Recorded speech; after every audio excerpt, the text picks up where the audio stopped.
Greetings, everyone, and welcome back to Navigating to Success. This is going to be a fun one. I am joined by Hawke Robinson, the grandfather of therapeutic gaming. Welcome, Hawke. Welcome, welcome indeed. Thank you so much for having me here. I'm happy to be here. Yeah, so just as a lead-in, it took about 10 minutes, maybe even 15, to try and figure out how to introduce this guy because he's got so much going on. Fractional C-suite stuff, software development, um, but the neuroscience stuff that you're into is probably where we're going to talk about the most. So give us a big picture of everything that you're into. Kind of run through what we talked about earlier, real Yeah, briefly, everything that I'll you got I'll your hands in. I'll try to condense it. There's a lot there. Yes, I'm Hawke Robinson. I am a Washington State Department of Health registered recreational therapist. Have been since 2014. I've been in recreation therapy since 2004.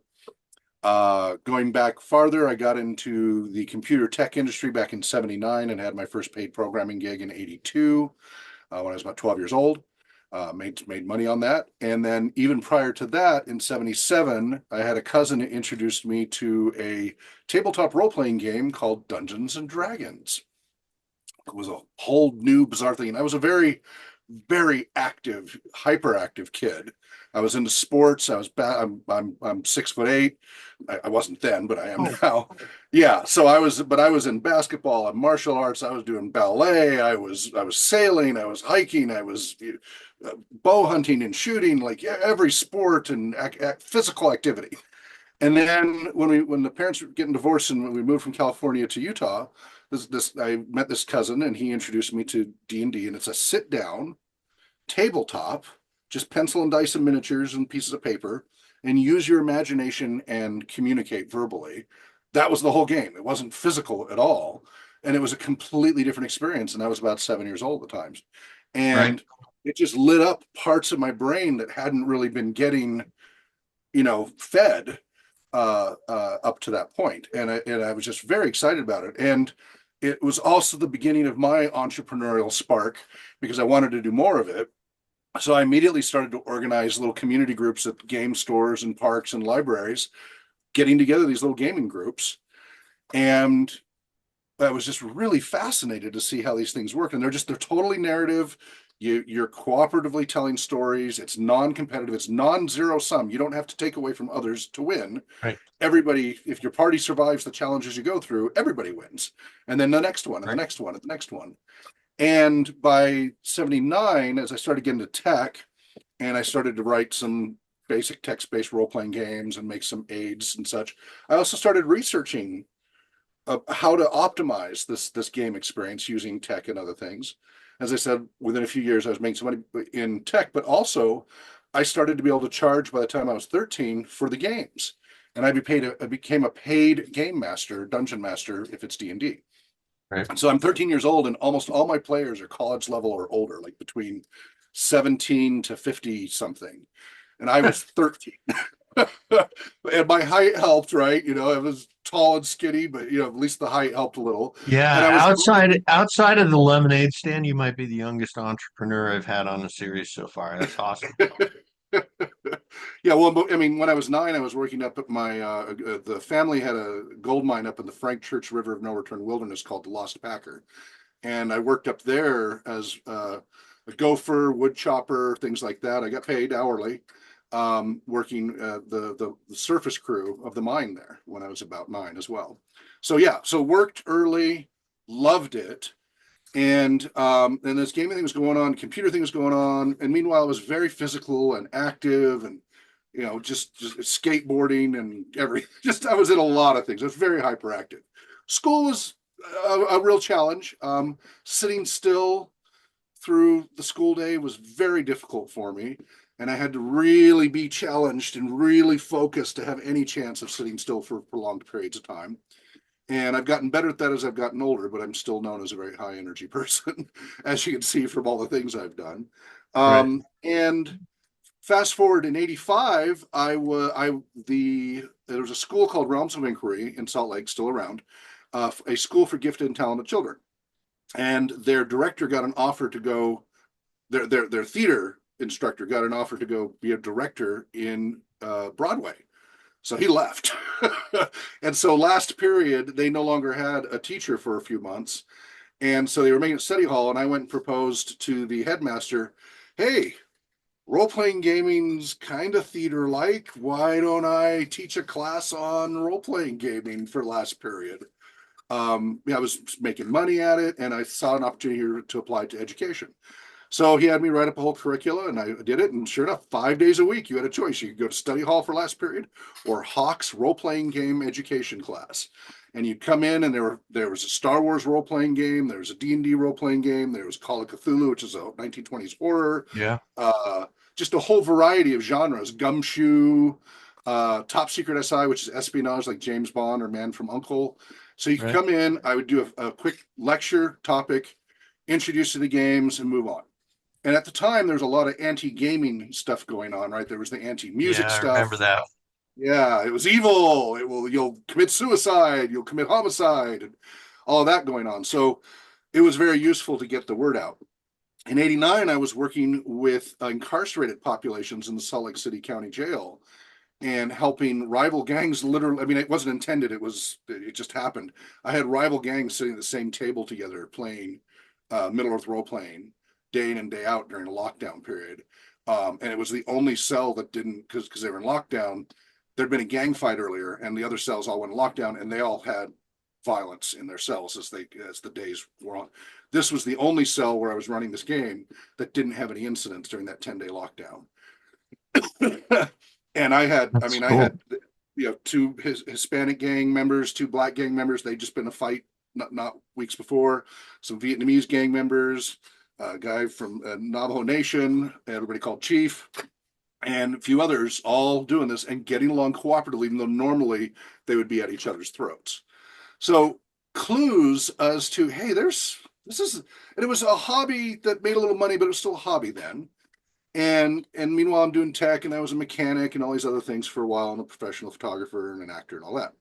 Fast forward to the '90s, decided to focus on tech for a while to raise my family and feed my kids on a steady, good income, and Yeah. did the whole CTO, CIO, That's did a the dot thing, com feeding thing. kids. Yeah, getting into school, all that. So in the '90s, early 2000s, I did the whole SiliconValley.com thing.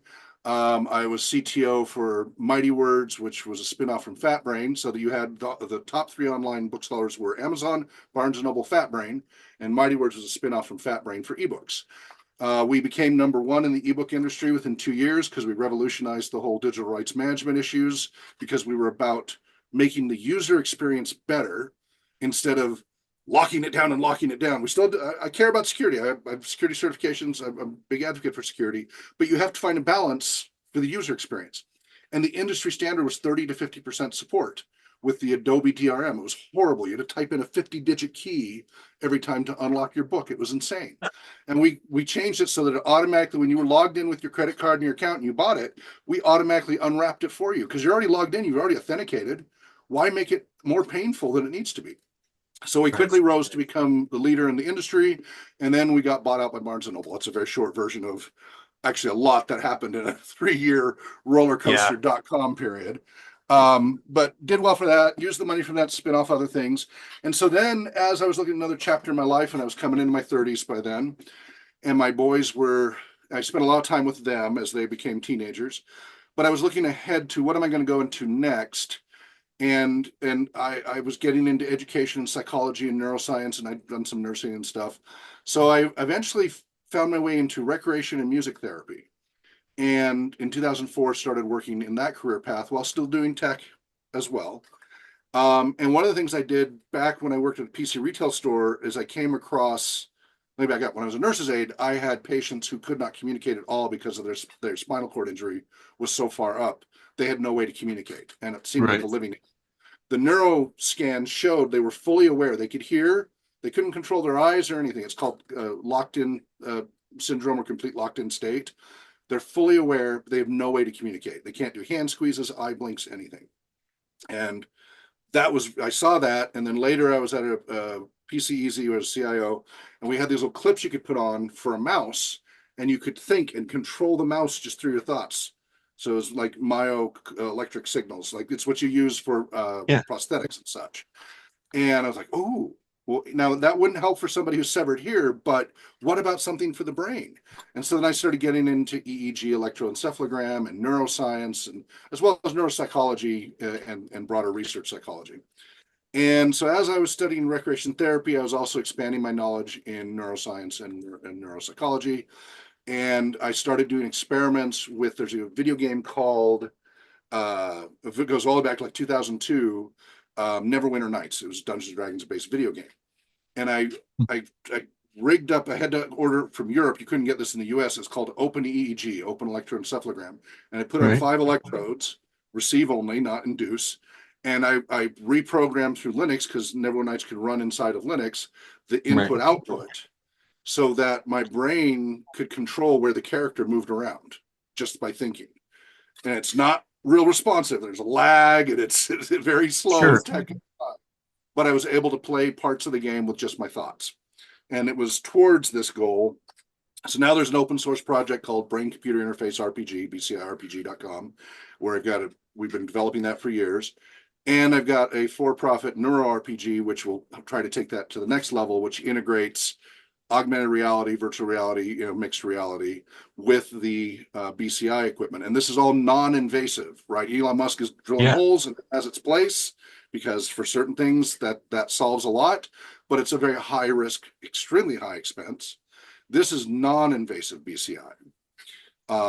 And along the way, I founded the nonprofit RPG Research, which is a 501c3 nonprofit research and human services organization, and the for-profit RPG Therapeutics, because I found out that role-playing games could be a very effective modality for education, therapy, and also professional development. We've used it with sales teams, executive teams, and others to help them build that camaraderie very rapidly, and become more effective in what they do. And so those are just a few of the things that have happened along those Yeah. lines. Wow. That's a lot to unpack there. And you're still active in all of these things. Yes. Um, it's really cool. Let's talk about I mean, the stuff about the quadriplegics and being able to have them have any ability to communicate after being locked in for a while. That right there Yeah. is pretty incredible. What about the stuff that you were telling me about earlier before we started recording, about the senior therapy? So as far as like seniors, trying to slow down cognitive decline for senior adults. Yeah. Yeah. So what happens is your brain is not a muscle, but the more you use it, without, as long as you get sufficient rest and nutrition and oxygen and water and all the important things, the more you use your brain, the better it will function and the longer it will last. After about 25 years old, we all start to go into, right, our cellular degeneration outpaces our cellular creation, and we're in cellular decline. And that's our bodies, that's our brain, every cell in our body isn't getting replaced as quickly as it was before roughly 25, give or take. And while seniors actually increase in certain types of performance, their clock speed definitely slows down. It's just an inevitable, well, arguably inevitable part of just aging is we slow down. Our inner clock literally gets a little slower and a little Right. slower. But because of wisdom and other things, we learn to work more efficiently. We learn, hopefully, from our previous mistakes. We develop methodologies and pathways and such to become more efficient at what we do. And so we don't need to be as fast and running around like a chicken with our head cut off trying to figure things out. We've got a tool set now that helps us be a lot more efficient. And that continues to be very useful until we start to get into our quote unquote senior years. And that's highly variable from person to person. Some people, I've seen them with senior decline in their 30s, and others not till their 80s or even 90s. I had a neighbor here Mr. Williams, he was 94, and I interviewed him when he was 96, like his whole life story from a psychology and systems theory. And he had been a boxer when he was young, had died at 18 on that operating table when they were trying to clear out his sinuses, and then they brought him back later. Went on to become an accountant and a car salesman. And he was also in World War II as a bomber pilot and all these other things. So, very interesting guy. He was extremely healthy and didn't really ever, other than what dying on the table for the sinus thing, he never really had any health issues. So he was 90 something and still jogging up this hill that we live on. We'd see him every morning just jogging up that hill. Like I couldn't have kept up with him. It was Yeah, amazing. And then hats off to him. something happened right around 95, 96 years old.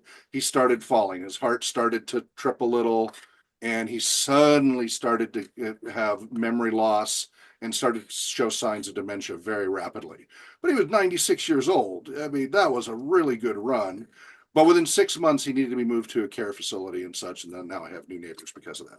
So it's really broad, the genetics, the nutrition, etc.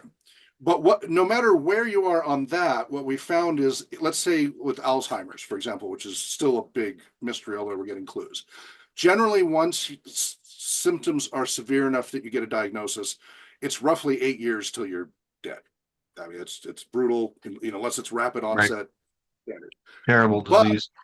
that last few years of your life can be very different. It can be like this in a slope, angular down, where your quality of life goes down very quickly. And no matter what, you're going to end up in the same spot. But that 8 years, or with interventions, you might make it 6, 7 years, and that last year is rapid decline. It suddenly drops, hockey stick Right. effect. And there are different interventions that get that effect. Well, we've found that, like with role playing games with the creative memory, we have to be careful because of dementia's complicated and the Yeah. delusions and other things. So we have to take a different approach if they're farther along versus early on. But when you imagine something, and some people can't imagine visually because of aphantasia, about 15% of the population has aphantasia, but whether you can visualize something or whether you imagine it through sound or smell, but when you imagine stuff, parts of your brain light up as though you were getting that stimulus. It's quite amazing. And so you exercise that. I worked in the brain injury department, and to help with brain injury recovery, that was a really important thing for rebooting the brain in that first few weeks and months and such for a much better prognosis. Well, same thing with cognitive decline. You're basically exercising when you sit there and do active imagination in a deep, meaningful way. And meditation, all those things will help. But we've found that this cooperative social, you have to verbalize, you're listening to language, you have to define things, you have to imagine things. You're lighting up so many different parts of the brain. You're giving it a whole body workout instead of just like, Sudoku or something like that, where you're just doing a few parts or Right. reading part. This is covering everything. You're doing reading, you're doing talking, you're doing listening. So you've got Wernicke's part and Broca's area for speech and for hearing, and you're having to form sentences, and you have to retain things and recall things. You're doing light math. You're all these different things are going on. But the most important thing is it fun? Because as a rec Yeah. therapist, the advantage is we try to find ways to achieve the same things that a physical therapist, occupational therapist, or other would do, except we try to make it, we find out what is intrinsically motivating, exciting, and fun for them, and use recreational activities to achieve the same goals. And what happens is after discharge, they're much more likely to keep doing it. Have you ever been through physical therapy? Well, I didn't want to think about my shoulder or my knee or my ankles. So, yeah, I've been in a body shop too many times. Yeah, and it's painful, and it's a necessary, important profession. But do you find it difficult after they let you go to keep doing the exercises they prescribe to you? Are Uh, you pretty good you, about that? well, I was pretty good about it because I had motivation because I could see, I needed to get to the end state to recover, Right. to keep Okay. doing the things that I really liked. But there were some of the exercises I will admit was like, maybe not so much.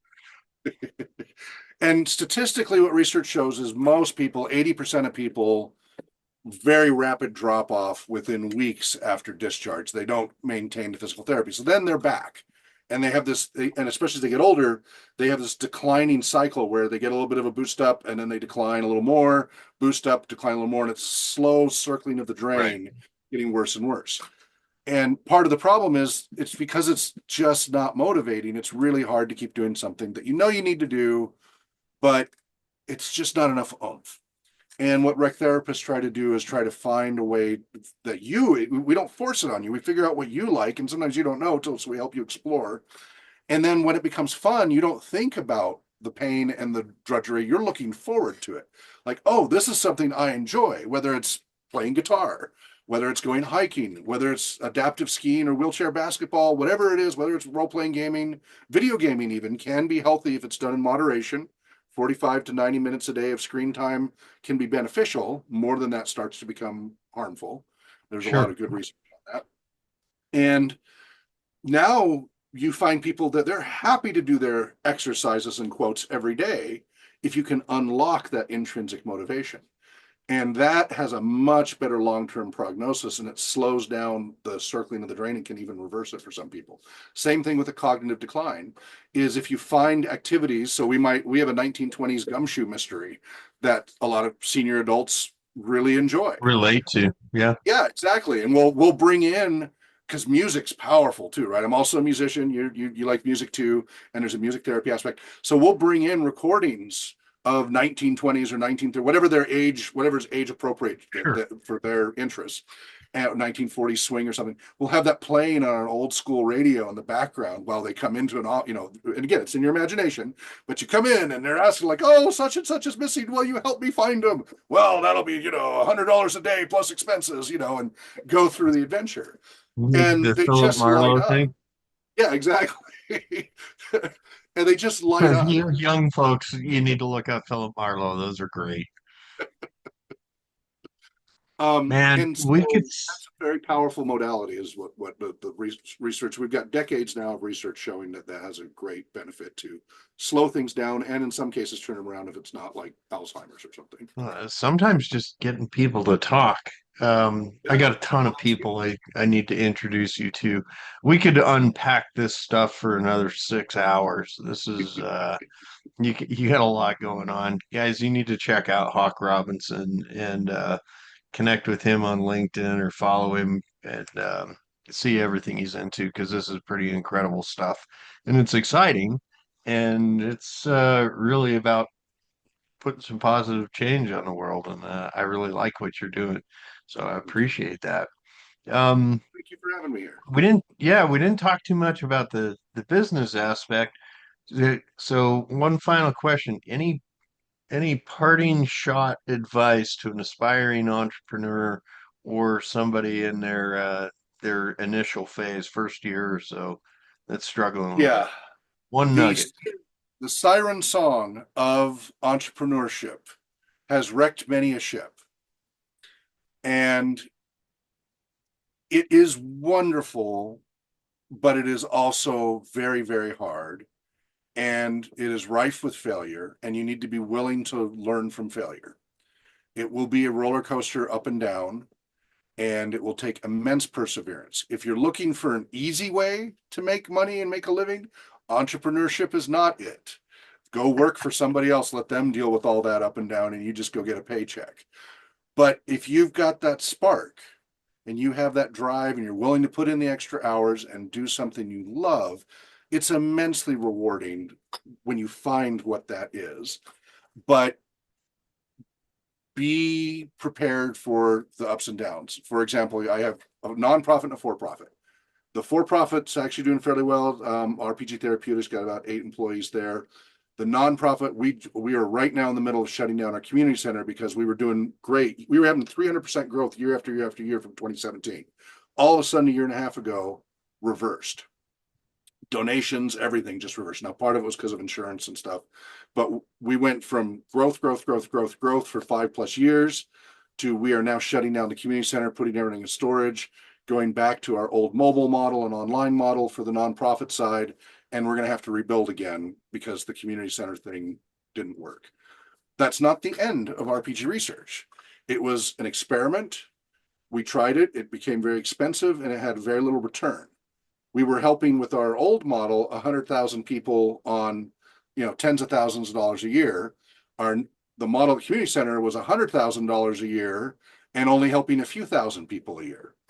Sure. Completely backwards. And you have to be willing to adjust based on what you find. So you can have a vision and drive, and that's great, but don't be afraid for the data. Don't give up easily just because there's a setback. But also, we're very much evidence-based practice. We go where the data leads us long term after many experiments. Don't be blind to things and be willing to pivot. Pivoting is not an evil thing. Some people think it's a bad thing. It's adaptive. Adapt or become extinct. Yep. Commitment and adaptability are absolutely huge.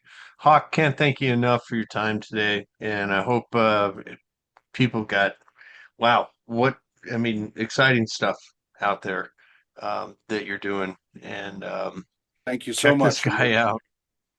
So for everybody, we'll see you on the next Navigating to Success. This is a heck of a business journey explored. There's a lot to explore here. So Hawk, thank you again. Thank you. Have a great day.